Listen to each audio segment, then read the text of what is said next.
welcome to White Davy Gardening and the Worm Farm.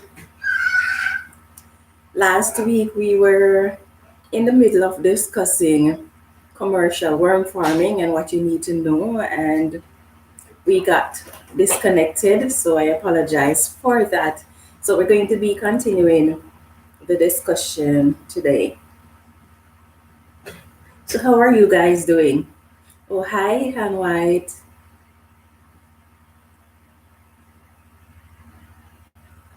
I'm doing great, I think. I'm keeping busy, so that's good. Yeah, so some of the things that we looked at last week was what you can do to start your worm farm. So we consider, um, you're doing good, that's good.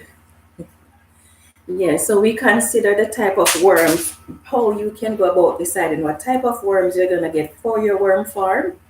And we looked at the fact that depending on where you are, if you're in a warmer climate, then the African night crawlers and the blue worms are more suited for warmer environments. And we look at the fact that European night crawlers and red wigglers. Oh, hi, Han White. Yeah.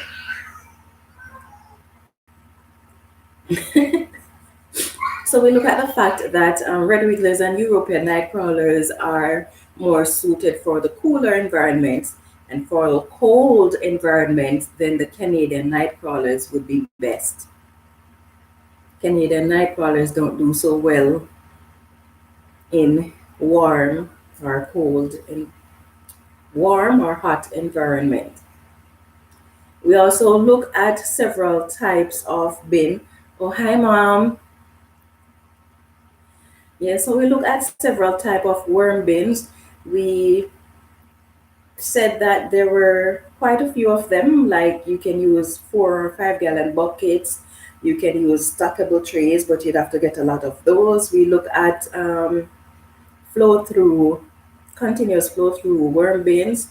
We look at raised worm bins that can be made of wood or other material, and we look at raised beds, I mean worm bins that can be on ground level, and we look at using windrows as well as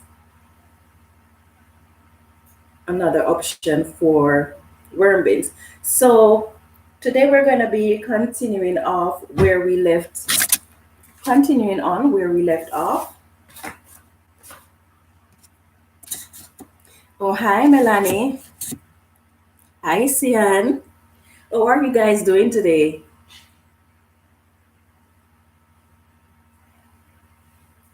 Yes, so we, when our live got disconnected, we were discussing using buckets as worm bins. And okay, Melanie says she's doing great. That's good.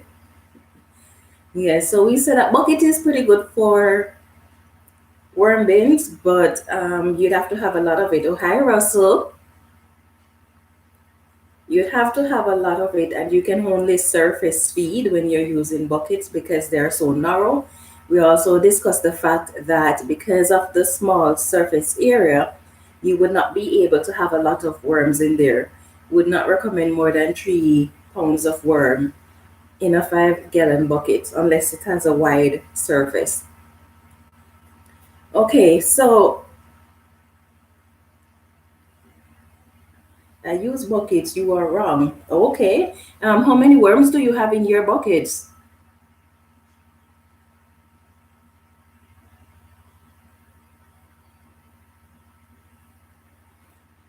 Yeah,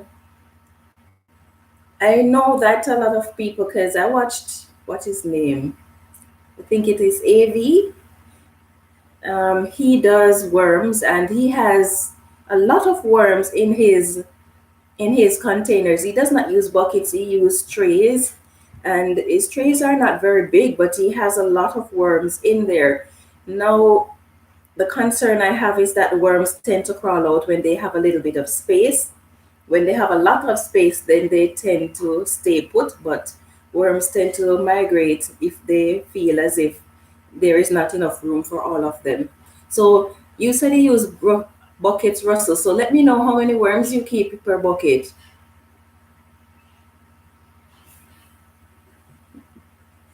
Yes. So trays. There are many different types or sizes of trays that you can use. It is recommended that whatever container you're using for your worm bin, it needs to be opaque. If it is clear or transparent, then the light that is shining through the containers will affect your worms. So if you can make it opaque, then that's preferred because your worms will perform better. Right. So you can use trays that are on a tiered system. And depending on the type of tiered system that you want to have, because you can build your shelving for your trays where you can actually pull out your trays like you would pull out a drawer and service your trays in place, or you can build your shelving where you have to manually take the tray out and put it somewhere else in order to service your worms. So these are options that you have to think about. And if you're going to be building shelvings that has slides for your trays, then you, even if initially you're not going to have it set up that way, consider that when you're putting the shelving together so that you do not have to go and buy all the materials all over again in order to build your shelving. Let's see, Russell says the amount of worm in the buckets depend on the size of the worms and the amount of bedding in the bucket. That is true because if you fill the entire bucket with material, bedding, and food scraps, then the worms are going to be right throughout the bucket, and it doesn't really matter how much worm is in it at that point in time because they're able to move up and down throughout the entire bucket. But for most people who tend to feed their buckets, they would put a little bit of the bedding in the bottom of the bucket, and then they would feed a small amount of food scraps for the worms to eat. And when it's done like that and the bucket is not full, there is not enough space, so the worms won't be able to move up and down, so they don't tend to reproduce a lot when it is like that. But if you're filling your bucket with food scraps and bedding, then you can have a lot of worms in there. So you're right, Russell. Let's see. Breeding worms are feed every 2 to 3 weeks, depending on species.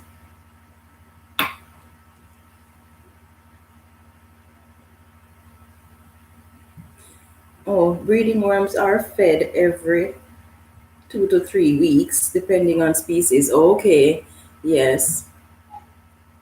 And that too, because the size of your worms also play a part in how many worms you can have in there. But a pound of worm, if it is large European night crawlers, or a pound of worm, whether it is red wigglers, still work out to be a pound. So it might be a couple hundred worms for your European night crawlers, whereas it would be roughly 1,000 worms for the red wigglers. It would still be a pound. So yeah, the size of the worms, the quantity of the worms in terms of their weight is what really matters. Okay. Now, all the fridge and bathtubs can also be used as worm bins. Now, these are good because they provide a lot of space. They provide a lot of surface area as well, depending on the size of the tub and the fridge. So they can either be placed on the ground or they can be elevated off the ground. Again, you still have to consider whether you want to be bending or stooping to look after your worms, or you want to be able to stand and look after your worms. You also have to consider the effect that it is going to have on your back if you have to do a lot of bending and stuff like that. So all of these you have to take into consideration. Let's see. Russell says growing worms can be fed daily or same as breeders, growers, sized worms. Yes. I don't know if I want that option, if I would go for that option though. Just to be feeding them daily, that would be a lot of work for me. I don't really have that much time. Let's see, Melanie says, thanks for that video on sweet potato plants today because my plants are growing all over the place, so I will be cutting some to make extra slips. Okay, you're very welcome, my dear. Yes, you can always cut your sweet potatoes. 12 inches is a good length to have each of your potato slips. So if your slip is like 24 inches, you can get two out of it. Or because the each slip is going to be producing more slips, then it doesn't really matter much. Let's see, Rin. I just stabbed my foot with an earring. Why would you want to do that?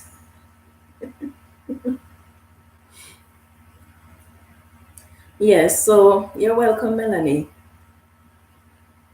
I'm trying to get as much sweet potato slips as I possibly can. So I keep cutting it every time it gets long enough and trying to propagate it so that I can end up with as many. Because it's difficult to get our local sweet potatoes.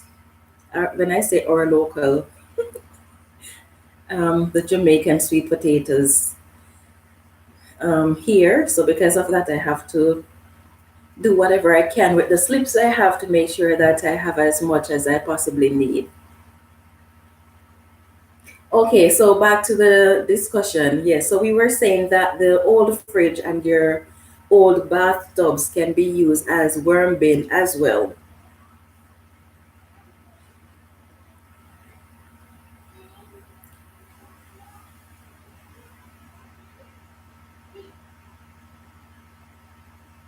Are you writing a business plan? Have you heard of angel investors? No, I've never heard of angel investors. I started a business plan months ago, but I never really finished it because what I wanted to do got derailed because of the pandemic. So I did not complete that task. Now, can you tell me more about angel investors?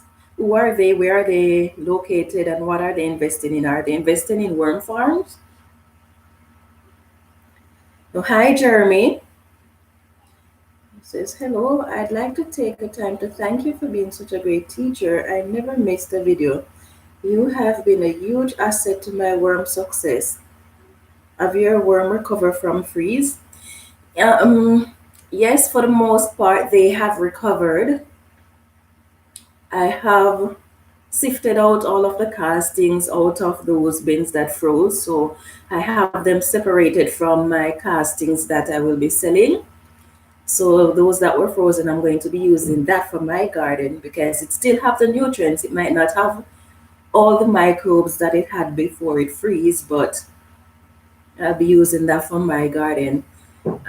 Some of them, those bins that were frozen, I noticed that the quantity of worms that are in the bin is not the same as what I had before the freezing occurs. So I figured a lot of them may have crawled out of the bin when the bin starts to get cold.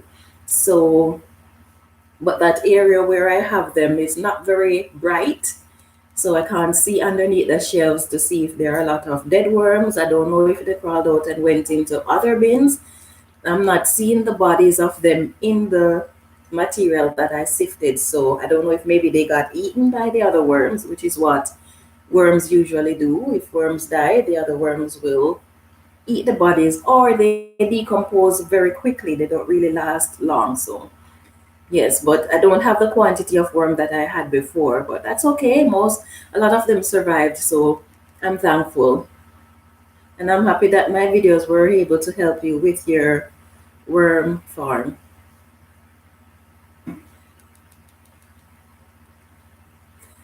Yeah, so back to the fridge and bathtub as a worm farm, as a worm bin. This provides two options for you if you're going to be, when you're feeding your worms. So you can use surface feeding or you can use horizontal migration. If you're using horizontal migration, then the advantage of that is that when it is time to harvest your castings, you do not have to be worrying about getting the worms out of your castings. You might have one and two worms in there, but it's a whole lot easier than if you're surface feeding. Now, the advantage of surface feeding your worm bin is that you have your food scraps spread over a wider surface area. And because of that, the worms have more surface area to play around in. And so they may reproduce at a faster rate than if they are confined to just that area where you are feeding. Oh, so I said two options. So you have three options actually. And the third one is what I used in whatever worm bin I am using. So whether it is a bucket or it is trays or totes, whatever worm bin I have, this method I use, castings, not castings, my brain sleep a lot, doesn't it? Bedding and the food source that I'm feeding them, I just fill the entire bin. Now, if you're going to be feeding food scraps, this might not be an option for you because if you have too much food scraps in there, you're going to be inviting unwanted pests and rodents and other things into your worm bin, and you might make your bin acidic and stuff like that. So, if you're going to be feeding food scraps, this might not be an option. But because my bin are fed finished compost along with the bedding, so for that reason, I can fill my bin with the material. Let's see. So Russell says, like last week, I got a call from the university. They have a business extension that works with entrepreneurs and angel investors to help write a business plan that will get funded. Okay, but I don't know if that extends to my region. In Canada, and Canada, even though I'm in Canada, some things that applies to one province does not necessarily apply to another province. All of the province here operate independently. There are just some things that they will work together on, but when it comes to things like these, it is something that would be done on a provincial basis. They have someone that is going into worms. I am hesitant until my housemate and I are vaccinated. Let's see if I understand that. They have someone that is going into worms. I am hesitant until my housemate and I are vaccinated. Okay, so they actually go around and meet with people. Is that what you're saying? So they're actually meeting with worm farmers in their homes? That's pretty interesting, and that's nice. That is a nice opportunity. Yes, I know. In my province, they offer grants for small businesses, and they offer uh, and for women entrepreneurs as well, because they're trying to encourage a lot more women to get involved in business. So those are available, but then, like you said, you would actually need a business plan to get it. And at the moment, I'm kind of watching what's going on with the economy before I actually decide on how big I want my worm farm to be, because I don't want to assume that everything is going to be okay when it's not, because sometimes, speaking from a construction background, I have seen cases where governments offered grants to small businesses or homeowners, and Because of the grants that they get, they end up overspending. So they don't just use the grants that they get, they do more, and they end up spending to the point where they get themselves into serious financial issues. So keeping that in mind, I'm kind of careful what I'm doing about now, because I don't want to do something that is going to get me into trouble. And especially in my region where people are just starting to learn about worm farming. So the potential is there, but then you have to find a way to educate the people about worm farming and its benefits and why they should be involved. So it is a lot of work. I keep saying that I'm going to be getting in contact with the university here, but I am so bombarded with work that it's kind of a challenge for me to get to them. There is one professor that I talk to in the States. I haven't been in touch with him in a while. Speaking of which, I do have a few questions, so I need to make sure I remember to contact him. Yeah, so I'm kind of careful what I'm doing right at the moment, because we don't know how long this pandemic is going to last, and it's going to be affecting all aspects of life. Yes, farming is going to be in more in demand, because a lot of people are turning to farming now because they don't know where they're going to be at financially shortly down the road.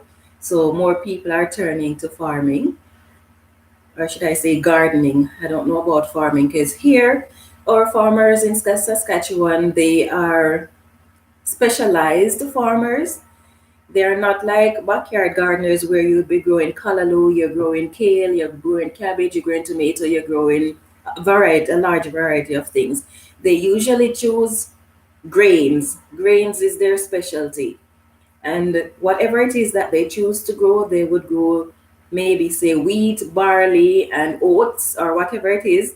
They just stick to three. So they don't plant enough variety where if there is a problem, then they know that they can have a balanced diet and they can supply the markets with enough food so that they can have a balanced diet. They are focused, they specialize in whatever it is that they are growing, which is what I find it funny, but who knows? Every culture is different. I always think about farming. When you're farming, you're supposed to be planting in such a way that if there is any emergency, you must be able to take care of yourself, your family, and if you're a commercial farmer, you should be able to have things where each household can be taken care of. So, yes, if you want to specialize in wheat and barley, then the next farmer can specialize in cattle, the next farmer can specialize in uh, other staples like potatoes, sweet potatoes. So make a variety of whatever it is that you're growing.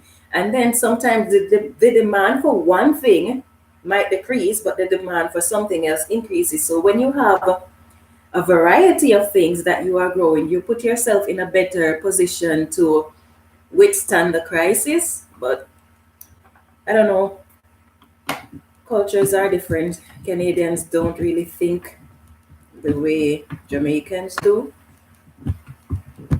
Yeah, everything in this region is specialized. But the mentality in Jamaica is that you try to learn as many trades as you can. You don't specialize, because once you specialize and there is a crisis in your field, that's it, you're out. But in Jamaica, you try to learn as much as you can, because when one thing is down, you jump to the other one. And then you don't have to be trying to learn something new because you already learned it. So yeah, but anyway, that is straying from the point of the discussion. They would like me to show and help out the person interested in starting a worm farm. Oh, that's nice. That's a nice opportunity. That yes, I would like something like that. And they have something similar, but I don't know to what extent it is similar to that here in my region. Um, the lady that I speak to, she is a part of the Saskatchewan Waste Management Program. And so they're trying to get people interested in worm farming. And so they will help people, and you can become a part of their group and you can teach people worm farming. And they actually go around and help people. So I don't know how much of that they're doing now because of the pandemic, but because of the pandemic, I wasn't really able to find out a lot more information about it. But the lady that I got my worm from, she was a part of this group. So maybe I can contact her to get more information on that. But that's a nice opportunity for you, Russell. But as you say, you have to be careful now because of the pandemic. And with the vaccines that they're coming out with, we don't really know how effective they are, what the side effects are going to be. I'm not going to tell anybody to take it. I'm not going to tell anybody not to take it. But then we always have to consider the fact that all vaccines have side effects. And when we look at all the vaccines we've been taking over the years, they have a lot of side effects, even though they said it requires 5 years for you to actually get these things properly tested and see what the side effects are. With the vaccines that they are trying to come up with now, they don't have 5 years to come up with to observe the damage from it. So I'm kind of skeptical about the vaccine. And even if they're able to control the side effects, there's no guarantee that it is going to work. So all of my plans that I had regarding expanding my worm farm, I'm kind of skeptical because it would have involved me getting more, associating more with other people, and I'm very careful where that is concerned. Yeah, so anyway, hi, Noah Gardner. I think the angel investors are worldwide. Oh, you know, if they're worldwide, then I'm gonna have to research them.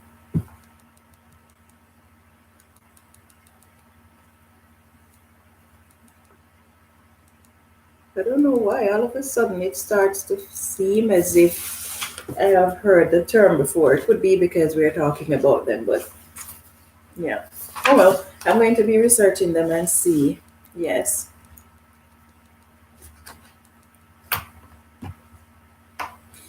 Yeah, so back to the discussion where we were talking about using old refrigerators and bathtubs as worm bins. One of the advantages of using these is that you don't have to be building any bins because they are readily built. But the disadvantage is that they can become very hot and your worms can overheat. So you always have to be paying close attention to your worms, especially if it is made out of metal. So you have to pay close attention to your worms. You want to make sure that you have these type of bins where you can have some amount of control over the temperature. So whether you're going to have them indoors where you can control the temperature, or if you're able to have them located underneath trees or in shaded areas where they're not exposed to too much of the sunlight. Now, you can also make boxes for your worm bins, and you can make various size, whether it is going to be a 2 by 2 and anything from 2 feet 18 inches deep, or you can make it 2 by 3, 2 feet deep, 3 feet high. Sorry, what nonsense am I talking? So you can make it 3 feet wide, 2 feet deep. I wouldn't make it any deeper than 2 feet, and you can make it shallower than that. 18 inches is good because then even if you have to bend over, it's not really a lot of bending. And you can make them as long as you want or as short as you want. You, like I mentioned in last week's live, you have to consider the space between your worm bins. Now, these boxes, you can make them out of anything, like you can use metal, You can, and if you're using metal, I'd say use aluminum because it doesn't rust. You don't want something that is going to rust as your worm bin. You can use various types of rigid plastics. You can use wood to make them. So you can either raise them up on the stands or you can have them down on the ground. So these are the options that you have, and the feeding method would be similar to that used in your continuous flow through system or in your what was the other one? Yes. So in your continuous flow through system. Right. So these are the options that you have when it where it comes to worm bins. Now, where will you set up your worm farm? That is something that you need to consider. Are you going to go really big? Do you have a garage that you can use? Are you going to stay small where you can probably use just your backyard? And if you're using just your backyard, do you have temperatures that are freezing? Do you have temperatures that are warm? Because if you have freezing temperature, then you're going to have a way to keep your worms warm. Now, there are a wide range of options for where you're going to keep your worms. If you have a farm or an acreage, then you should have enough space. You might need to lease somewhere or rent somewhere. But again, you have to do your marketing research if you are going to be doing worm farm on a large scale, because you don't want to invest and then find out after you have invested that the market is not viable. So do your research. You can use your basement if you have one, and if it's not occupied, you can use your workshop. So you have many options where this is concerned, but you have to make sure you count the cost before you actually start spending. Let's see. Noah Gardner says, would a ice chest or cooler make a good worm bin? Yes, it would actually make a good worm bin. You just have to make sure that you have proper drainage in there, or make sure that you have holes in it for the worms to get air. And that also depends on how deep it is and stuff like that. So not all worm bins need to have holes in the bottom for drainage, but that is dependent on you and what you're feeding your worms and how much water you put on your worms. So my worm bins do not have holes in the bottom.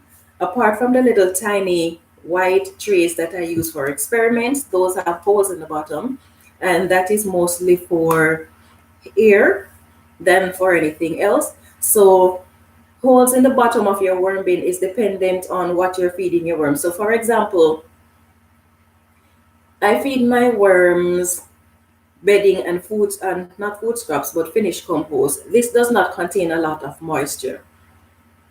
When I'm watering the bin, I just put enough water to soak the material that is in there, not enough for there to be any water to drain off. Food scraps contain a lot of water, especially if you're going to be feeding things like tomatoes and lettuces and stuff like that. They contain a lot of water, which means that in most cases, you do not need to add water to your worm bin. And White can testify to the fact that her worm bin is always wet, and she does not add moisture to her bin apart from the food scraps that she uses to feed her worms. So depending on what you're feeding your worms, that will determine whether or not you need to have holes in the bottom. And if your bin is shallow, then you don't need to have to put holes in your bin, because unless it is shallow and you're going to be covering the bin with a cover that will make it airtight, then you need holes in the bin. But if your bin is shallow and you're not going to be covering it with an airtight cover, then you don't necessarily need holes in your bins. So yes, the ice chest or the cooler can work as a worm bin. And excuse me, I assume it should be able to keep them cool as well. It may also be able to make them hot. So It can be used.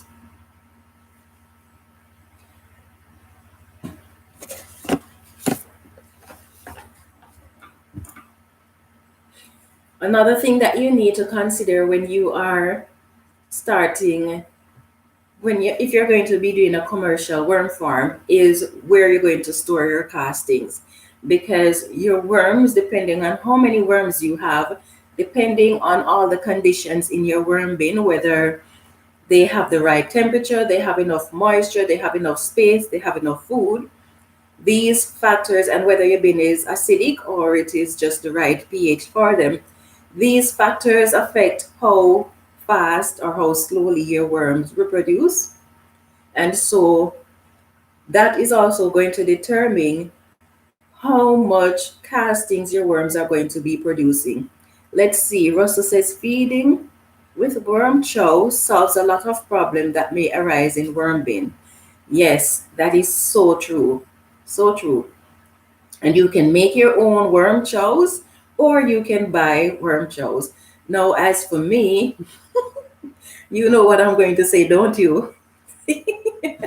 I don't buy anything that I'm going to anything to feed my worms. If I'm going to be buying it, then my worms are not going to be eaten. But again, if you're doing a large scale commercial worm farm, naturally it may be the case that from time to time you will have to buy things to supplement the worm food. And there is nothing wrong with buying that. But then my idea is, for me personally, it is to reduce costs at the same time maximizing my output. So, yes, if you're doing a very large scale commercial worm farm, you may from time to time have to buy material to feed your worms. You can also minimize how much material you have to buy to feed your worms by collecting things from suppliers around you. So, for example, say you work at a location where their office is shred paper, you can always find out from your boss if you can get those shredded papers to use as bedding for your worms. Or if you have supermarkets around you or restaurants around you, then you can go to them and find out if you can get the waste produce that they have there. Some supermarkets will give it to you, some will not, some restaurants the same. Or if you have a coffee shop and you want coffee grounds, you can go and find out if they are willing to give you their coffee grounds. So doing things like these can help you to reduce your cost, the cost to feed your worms. Yes, so back to storing your castings. Space to store your casting is very important because worms never stop producing castings. Even in winter, when they do slow down, and unless you have them in an area where the temperature is the same temperature all year round, then they won't really slow down. But if they are in a location where temperature changes are going to be occurring and they're going to be cooler in the winter, they will slow down, but they never stop producing castings. So, with that in mind, you have to, over a period of time, monitor your worm, see how much castings your worm produce within a certain period of time. Then you can work out how much space you're going to need to store your castings. Keep in mind that your castings cannot be allowed to freeze, or else it will kill the beneficial microbes that are in there. The nutrients will still remain in the castings, but the microbes, which are very important, those will not be in there. So if you're going to be selling your castings, you cannot allow it to freeze. Now, castings cannot be allowed to dry out fully either, because then the microbes are going to be dying off. Let's see. Newark Gardner says, I have a lot of redworms in my yard. That's why I have a lot of moles, which tears my yard up drastically. Okay. Sorry about that, my dear. But the worms, they do help your yard, but it seems as if it is having a negative side effect for you. Let's see. Space to store compost during the winter is a challenge. Yes, it is. Hi, Holly Hasher. I'm doing okay. The compost before it is turned into worm peat.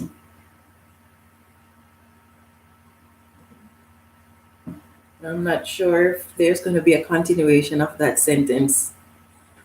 Okay, yes, so you cannot allow the casting to freeze. You cannot allow it to dry out because if it dry out, the microbes are going to be dying out. So the nutrients will still be in the castings if it dries out, but the microbes will not be there.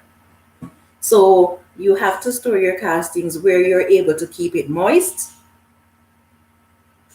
and also, right, so castings also, in order to preserve the microbes, it needs air. So your castings must be stored where it has a good air supply. So because of these three factors, it makes it a challenge to store your casting. So you have to consider the spacing that you have. What are microbes? Microbes are beneficial organisms that live in your soil. They are in every type of soil. Now, in worm castings, microbes tend to increase drastically, which is why one of the main reasons why worm casting is such a super fertilizer, or in Canada, compost castings is not recognized as a fertilizer in Canada. It is recognized as a supplement. But the reason why it is such a good fertilizer slash supplement is because of the amount of microbes that it has. So microbes are organisms that live in your soil. So bacteria, fungi, um, worms like nematodes, all of these are protozoa. These are all microbes. Let's see. I'm doing okay, Ali. How are you?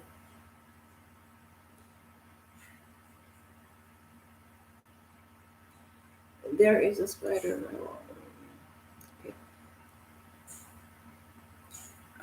Asan Asher says there are many bugs in my garden. Any tips on how to permanently remove or eliminate them? Well, if you have bugs, that depend on the type of bugs because there are good bugs and there are bad bugs. So you can do companion planting in your garden to get rid of them.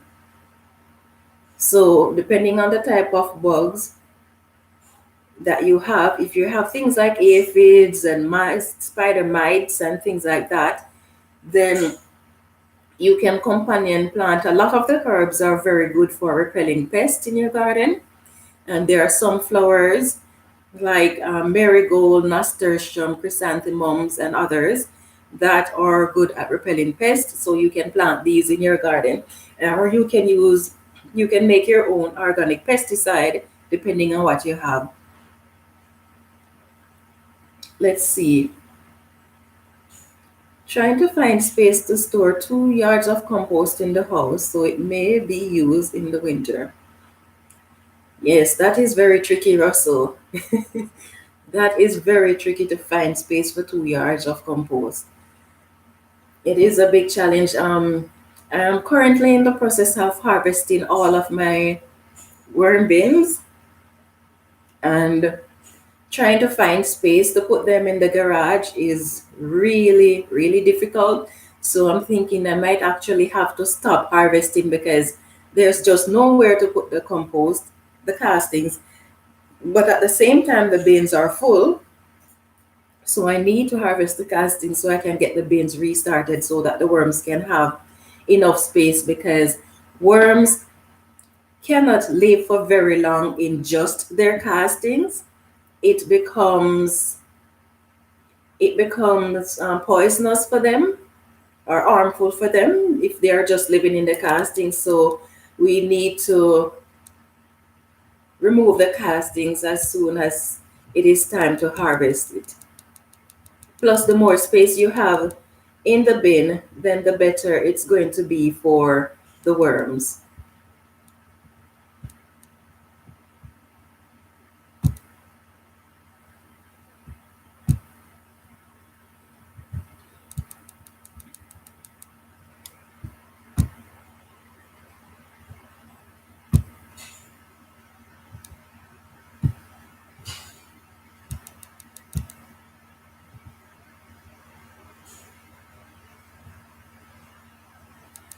All right. So,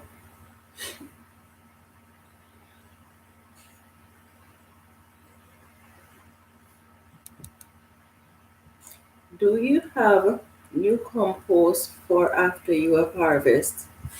Yes.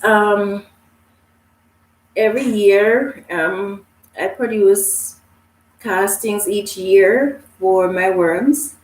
And what I not castings, compost. So I compost. I have three 4x4 compost bin in the backyard. So I make compost in that, and then two of those bins I use to feed the worms during the summer, and then one of that I keep that for the winter. So yes, I do have compost to feed them.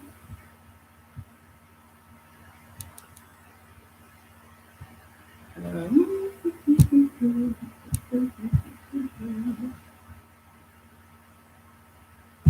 okay, so yes, as you were asking, I do have compost to feed them.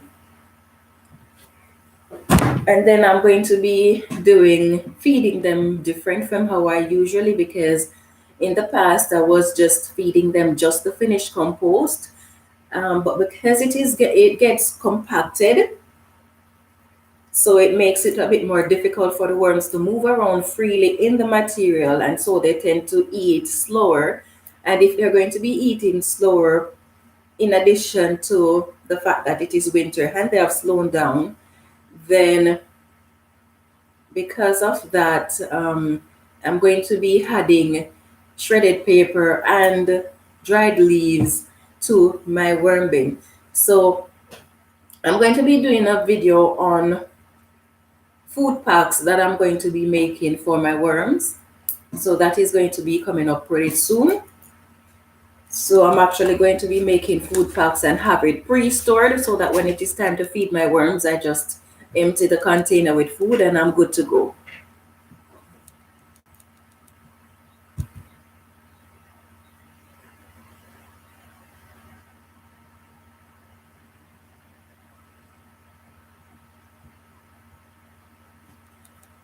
Okay, so um, is worm farming profitable?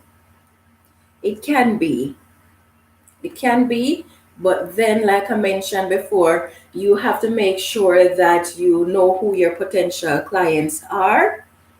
And so, again, marketing research plays a very big part. You have to, if you're in a farming environment, then it is easier to have good clients because everybody wants the best for their garden, and so some of those people will be okay with sticking to what they're using currently. There are those who will be open to using the worm castings. There are going to be commercial farmers or commercial greenhouses that are going to be interested in your material or may be interested in your material. So you can always contact your local greenhouses, your farmers in your regions. You can contact homeowners. If you have friends who like to do gardening, you can let them know. You can give them a sample of your castings, let them use it and see what it is like. If they really like it, then they will start buying it from you, or they may tell their friends about it. You can use things like Facebook or Instagram, Twitter, or whatever to advertise what you have. So it can be profitable, but you have to ensure that you get your information out there so that people can find you, because nobody is going to know that you are doing this unless you make it so that they are aware. Yes. So that is one of the reasons why I am doing YouTube, because then people are becoming more, by watching my videos, people are becoming more familiar with worm castings and the benefits of it. So yes, it can be profitable, but you have to put in the work initially, just like with any other business. You have to put in the work that is required to get your business recognized, and so that you can get as much as you can. Oh, and White says she's starting a new worm bin tomorrow. Yes, that's so funny.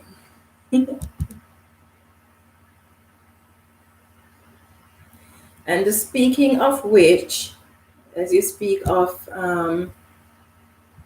starting your worm bin tomorrow, next week, Friday's live is going to be a bit different. It's going to be about worm farming, yes, but I'm going to be doing some demonstrations on the live, provided all goes well.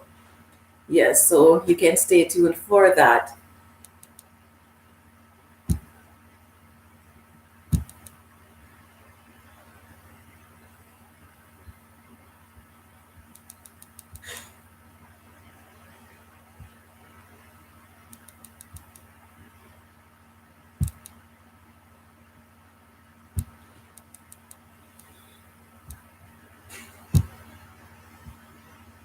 Okay, so yes, so as I mentioned, you have to make people aware of your what you have and why they should consider it.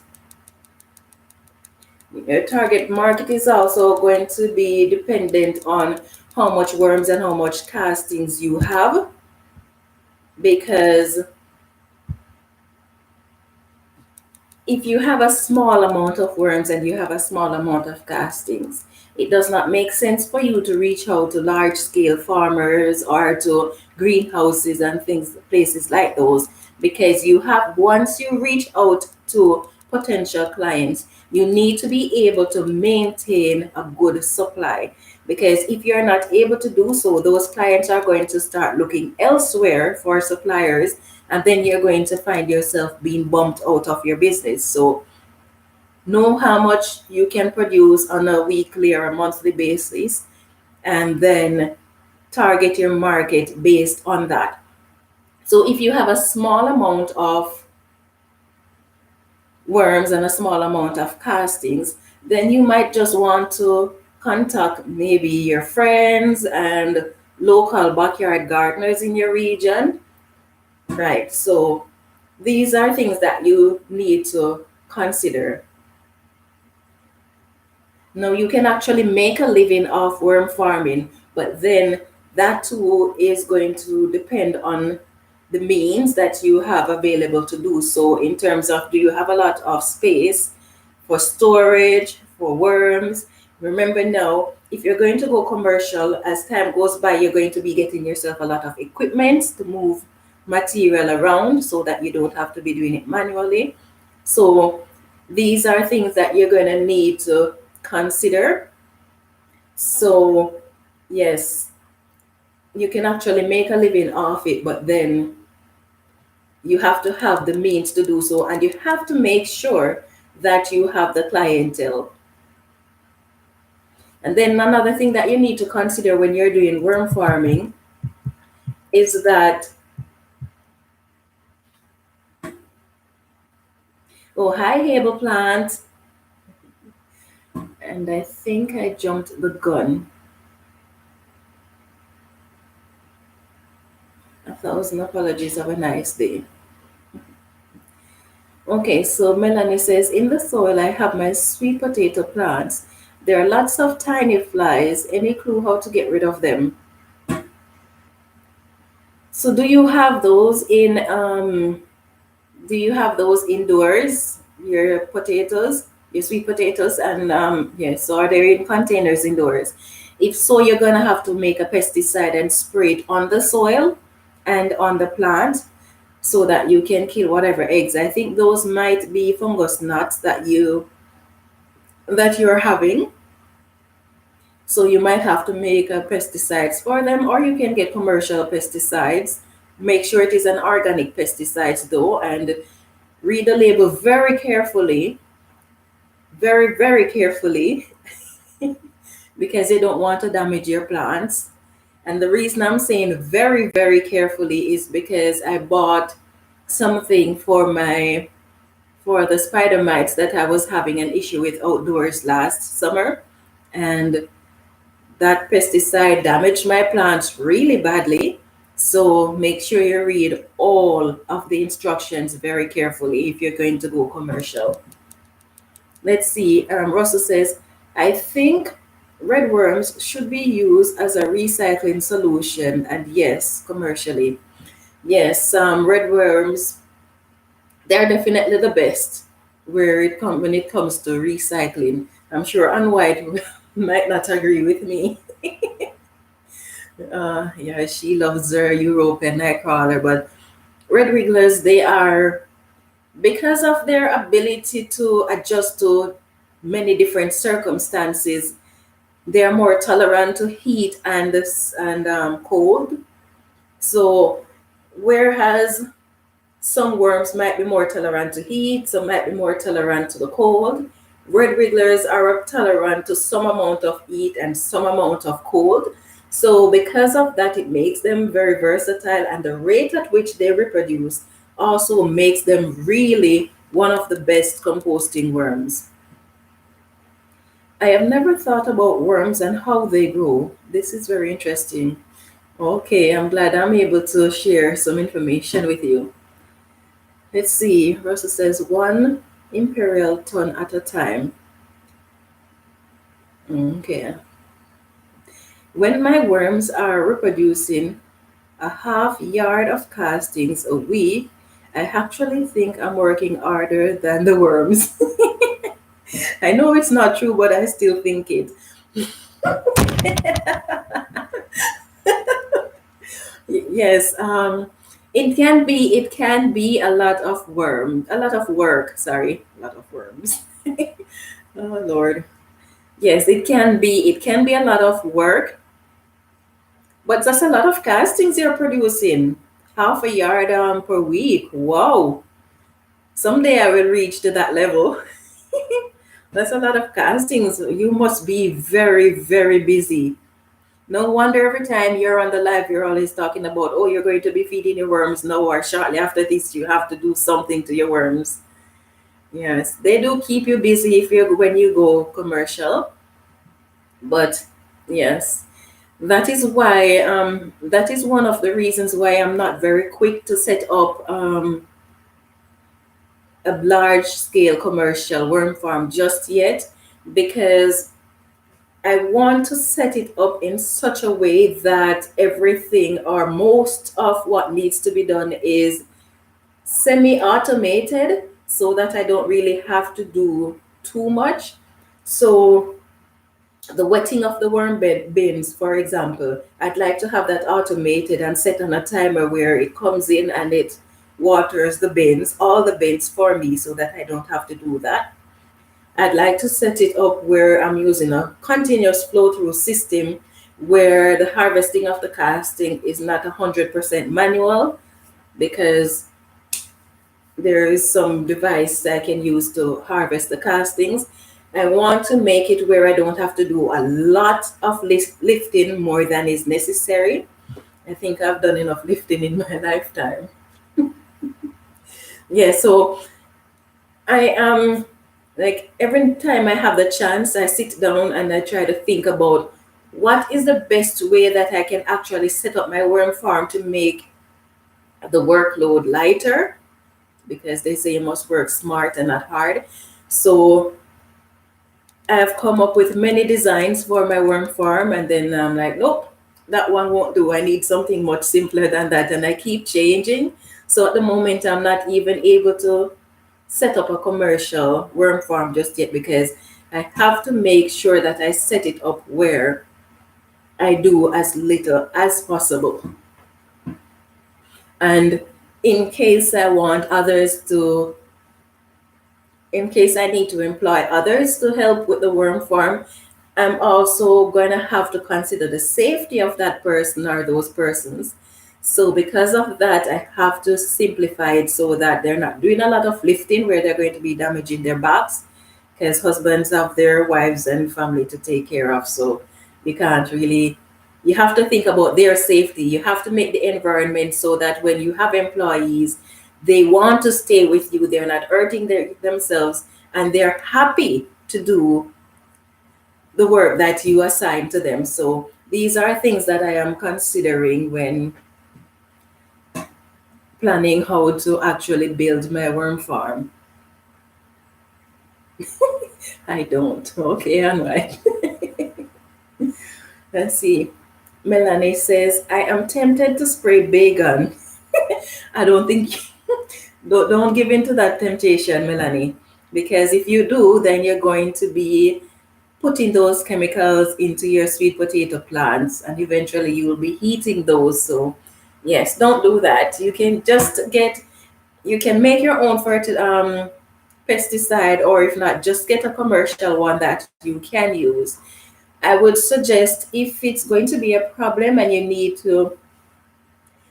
don't want to get commercial pesticide, and you are not certain about making your own DIY pesticide, then I'd recommend that whatever it is that you are growing your sweet potatoes in, if you have drainage in there, make sure they're in another tray or catchment tray, and bottom water your plants so that it will not encourage the fungus gnats. And the next option that you have to get rid of those that exist now would be, it might be a bit costly because you might have to buy new potting mix or make your own. Replace the ones that exist now, the potting mix that you have. So transplant your sweet potatoes into another container. If you're going to be using the same container that you have now, take the plant out, take off the soil off it, just put it in water for now. It won't die, the water will actually keep it. Put it in water, clean the bin, wash it, sterilize it, and put new soil. The old soil that you had, do not use hydrogen peroxide as to sterilize it, because the hydrogen peroxide will kill some things, but it will not get rid of the eggs from those fungus gnats, and it will not get rid of the fungus gnats. So that old soil, you can either throw it out, or if you want to use it, throw hot water on it so that it will kill the eggs and the fungus gnats that are in there. So those are the options that are available to you. If anyone else on the live know of any other options that you have, then please feel free to share it with Melanie.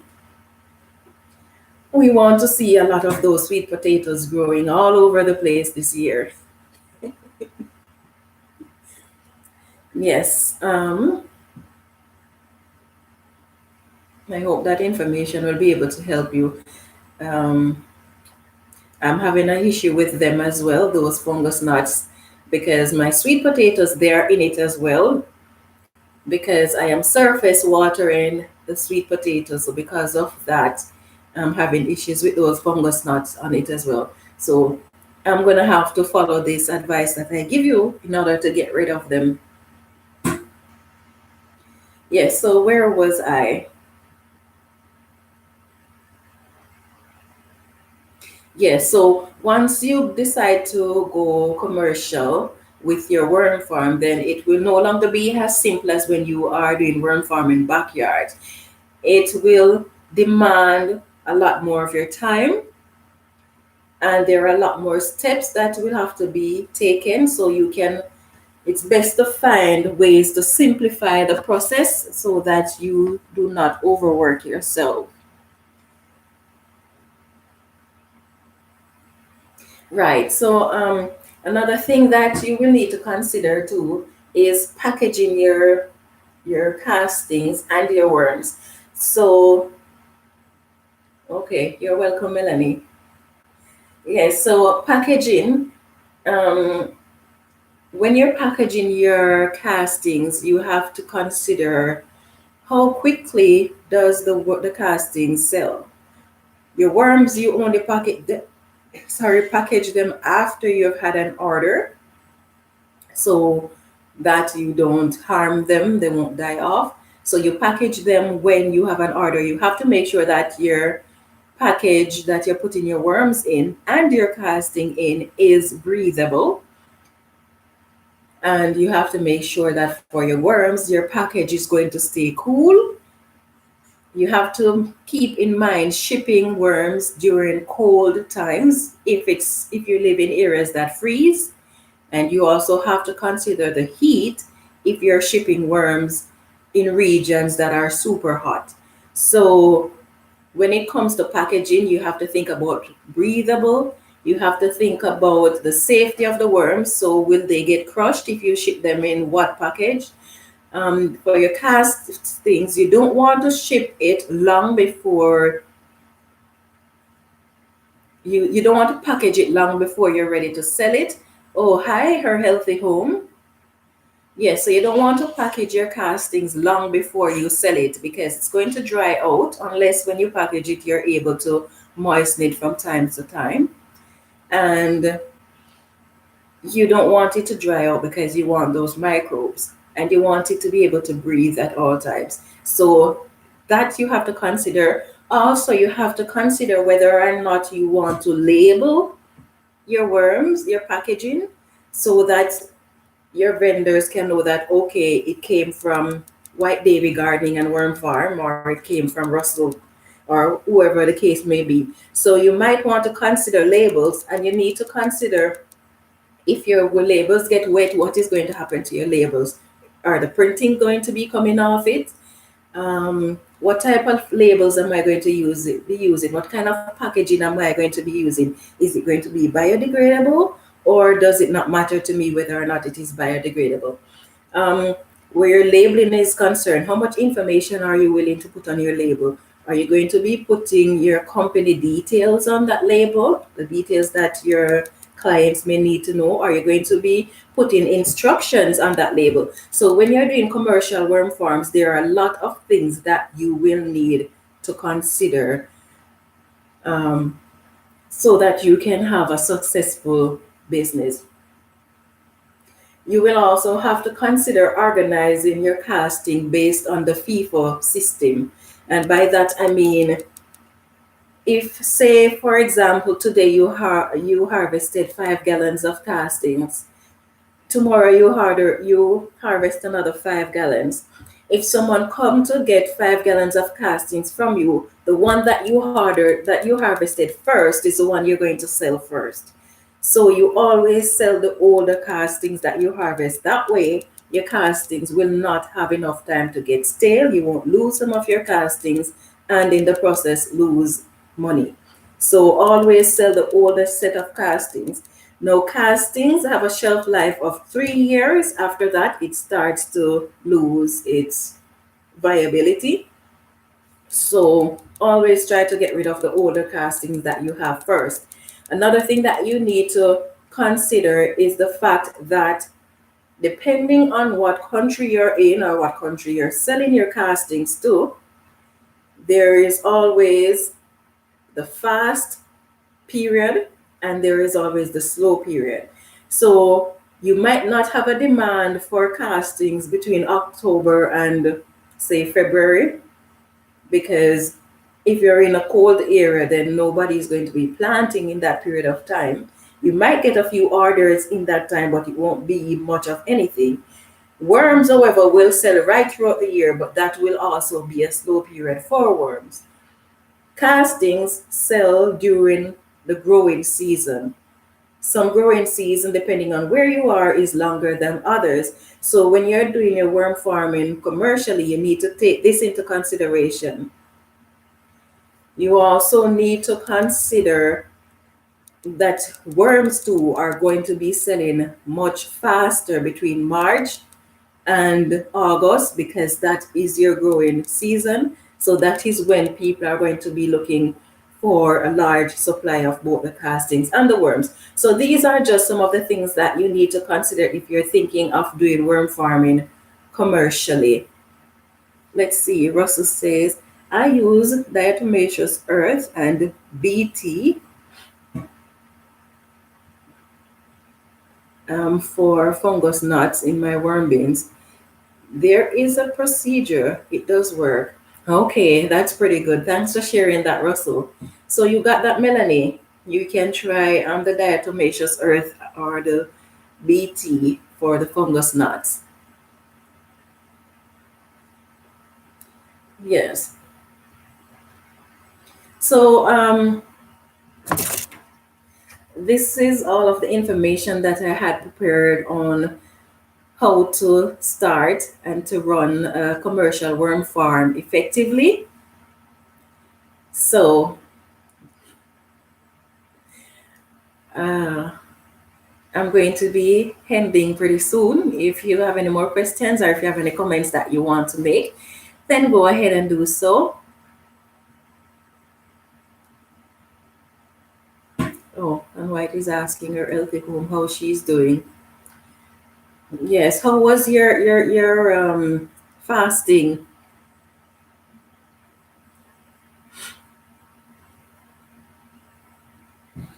Yes, so worm farming is fun. It is a lot of fun and it can be simple and it can be complicated. It depends on how much you want to do. It depends on how much you want to do, how big you want to go with it, and stuff like that. But it can be fun, and if you actually spend the time to calculate the cost, how you want to run your worm farm, um, what you can do to simplify it, then it can be fun. You don't want to set it up in a way where it is so demanding that you're stressed out, because worm farming should be something that is fun. So, yes.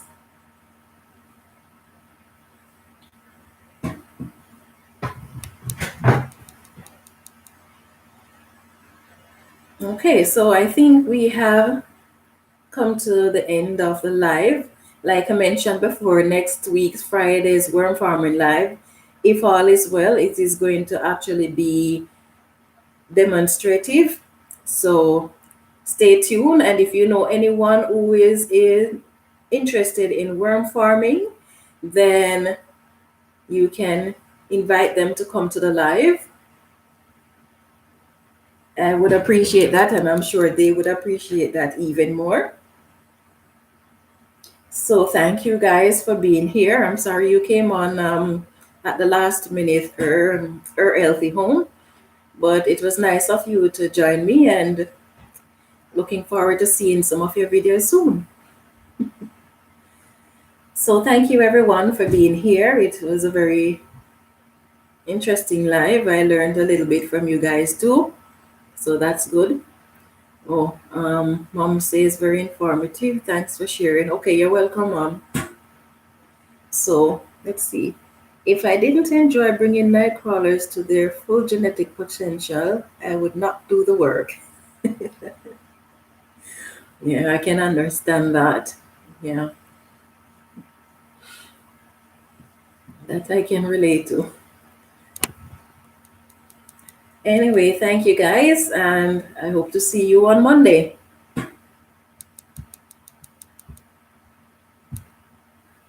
Bye, everyone.